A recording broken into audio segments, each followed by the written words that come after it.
নেক ছিল টুনি নামে একটা ছোট মেয়ে। সে ছবি আঁকতে খুব ভালোবাসত। একদিন স্কুল থেকে ফেরার পথে সে পথের ধারে একটা চকচকে নীল রঙের কলম পেল। কলমটা হাতে নিতেই টুন টুন করে আলো জ্বলে উঠল। টুনি ভয় পেয়ে কলমটা নামিয়ে ফেলল। কিন্তু তারপর এক অদ্ভুত ঘটনা ঘটল। সে যাই আঁকে সেটাই সত্যি হয়ে যায়। টুনি একটা ছোট্ট গোলাপ ফুল আঁকল, সাথে সাথেই তার সামনে ফুটে উঠল লাল গোলাপ। পাখি আঁকল, আসল পাখি উড়ে এসে তার কাঁধে বসল। টুনি খুব খুশি হল।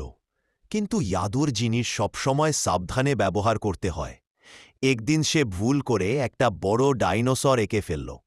আঁকতেই ধপ করে সত্যি ডাইনোসরটা সামনে দাঁড়াল। টুনি ভয় পেলেও মাথা ঠান্ডা রাখল। তাড়াতাড়ি আবার কলম দিয়ে লেখল, ডাইনোসরটা ভালো হয়ে যাক। সাথে সাথেই ডাইনোসরটা হাসল আর টুনিকে বলল, আমি তোমার বন্ধু।